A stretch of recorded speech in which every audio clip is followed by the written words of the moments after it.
वो एक चीज जो केमिस्ट्री खास तौर से ऑर्गेनिक केमिस्ट्री में बहुत मुश्किल मुझे लगती है वो है नोटेशन और नॉमेनक्लेचर, यानी नाम देने के तरीके। मैं इस वीडियो में मुकम्मल कोशिश करूंगी कि हमें नोटेशन, नॉमेनक्लेचर या चीज़ों को नाम देने के तरीके पर मुकम्मल अबूर हासिल हो जाए, और इसके बाद मैं उम्मीद करूंगी कि बाकी चीज़ें बहुत ज़्यादा मुश्किल नहीं रहेंगी। मैं यहाँ पर कार्बन की एक लड़ी यानी कार्बन की एक चेन बनाती हूँ। वैसे ये सिर्फ एक कार्बन है तो इसे चेन कहना तो अच्छा नहीं लगता। लेकिन अगर हमारे पास यहाँ एक कार्बन हो और इसमें 4 वैलेंस इलेक्ट्रॉन्स हो तो वो चाहेगा कि इसमें 8 इलेक्ट्रॉन्स आ जाएं। 8 इसलिए क्योंकि ये एक जादुई नंबर है जो हमने हमेशा केमिस्ट्री में पढ़ा है। आप कह सकते हैं कि तमाम मॉलिक्यूल्स के लिए ये एक स्टेबल वैलेंस स्ट्रक्चर है। इसके साथ बॉन्ड होने के लिए हाइड्रोजन एक अच्छा साथी है, क्योंकि हाइड्रोजन के पास एक वैलेंस इलेक्ट्रॉन है और कार्बन के पास 4 वैलेंस इलेक्ट्रॉन है। इस तरह से दोनों एक दूसरे के साथ एक इलेक्ट्रॉन बांट सकते हैं। अच्छा, मैंने कहा कि ये सबके लिए एक जादुई नंबर है, लेकिन ऐसा नहीं है। सवाए हाइड्रोजन और हीलियम के बाकियों के लिए ये जादुई नंबर है। हाइड्रोजन और हीलियम ये दोनों सिर्फ अपना पहला ऑर्बिटल भरना चाहते हैं, तो इनके लिए जादुई नंबर 2 है। तो ऐसा लगता है कि हाइड्रोजन के पास 2 इलेक्ट्रॉन्स हैं और कार्बन के पास 8 इलेक्ट्रॉन्स हैं। अब इसको लिखने के मुख्तलिफ तरीके हैं। आप इसको बिल्कुल इसी तरह भी लिख सकते हैं ताकि इलेक्ट्रॉन्स बिल्कुल साफ और वाज़ेह नजर आए, या आप छोटी लाइन भी बना सकते हैं। और मैं बिल्कुल ये मॉलिक्यूल भी लिख सकती हूँ जिसे हम मीथेन कहते हैं। मैं ये स्ट्रक्चर बिल्कुल इस तरह से लिख सकती हूँ। एक कार्बन 4 हाइड्रोजन के साथ बॉन्ड हुआ है, और जिस तरह से मैंने इनको यहाँ पर लिखा है इससे आप अंदाजा लगा सकते हैं कि इनमें से हर किसी के पास 2 इलेक्ट्रॉन्स हैं, एक कार्बन का और एक हाइड्रोजन का। अच्छा, अब ना हम जरा थोड़ी सी लंबी चेन लेते हैं। तो फर्ज करें कि हमारे पास 2 कार्बन की चेन है, नहीं बल्कि 3 की कर लेते हैं। तो हमारे पास 3 कार्बन की चेन है, क्योंकि ये वाकई में अब चेन लगती है। अच्छा, अब हर चीज बिल्कुल अलग अलग और वाजे करके बनानी हो तो ये इस तरह दिखेगी। मेरे पास एक कार्बन है, इसके 1 2 3 4 इलेक्ट्रॉन्स हैं।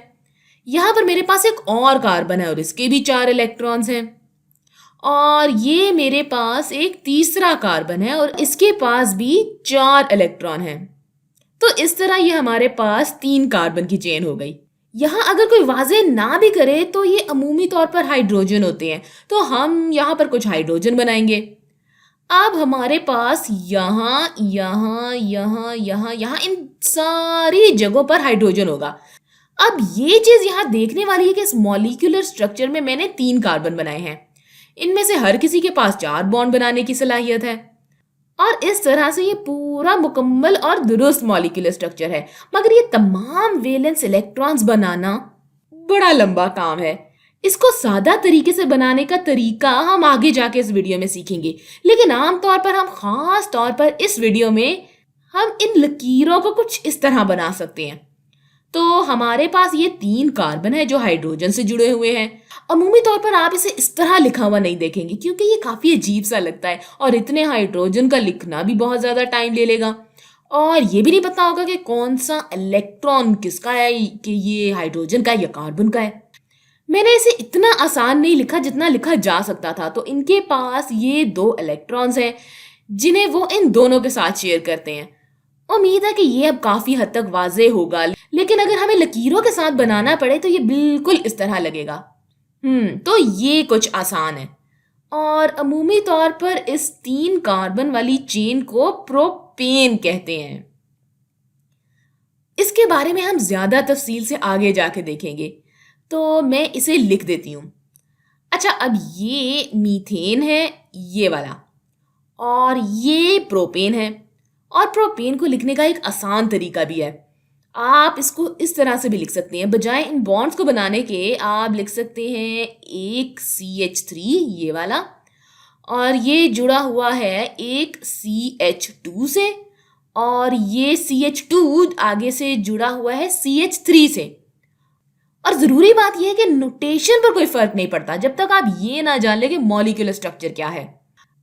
अब इसको लिखने का एक और आसान तरीका भी है। ये इस तरह, हमारे पास 3 कार्बन है तो ये पहला, दूसरा और तीसरा। अच्छा, अब ये देखने में कुछ ज़्यादा ही आसान लग रहा है। ये चीज़ हमें वो सारी मालूमात कैसे फ़राहम कर रही होगी जो इस इतने ज़्यादा मुश्किल नज़र आने वाले स्ट्रक्चर की थी? तो दरअसल केमिस्ट्री में, ख़ास तौर से ऑर्गेनिक केमिस्ट्री में, लाइन डायग्राम आम या फिर लाइन एंगल डायग्राम सबसे आसान और कारआमद तरीका है कार्बन की चेन को बनाने का और ऑर्गेनिक मॉलिक्यूल्स को दिखाने का।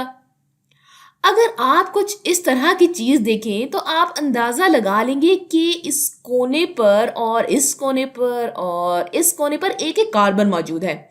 और आप ये भी जानते हैं कि कार्बन 4 बॉन्ड्स बनाता है और यहाँ मौजूद हर कार्बन, यानी इस कार्बन के पास 2 बॉन्ड है तो बाकी के 2 बॉन्ड हाइड्रोजन के साथ होंगे।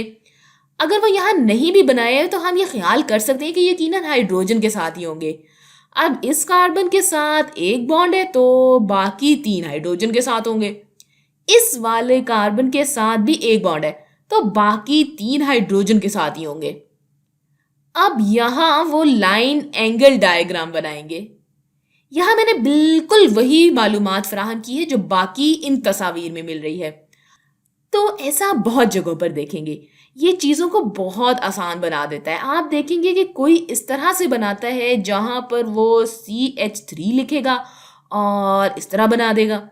तो ये इन दोनों तरीकों का मिलाप है जहाँ पर आप कोनों के लिए CH3 लिखते हैं और बीच में आपके पास CH2 होता है। तो ये तमाम तरीके दरअसल ऑर्गेनिक कंपाउंड के मोलेक्युलर स्ट्रक्चर या मॉलिक्यूलर स्ट्रक्चर को बनाने के लिए बिल्कुल दुरुस्त हैं।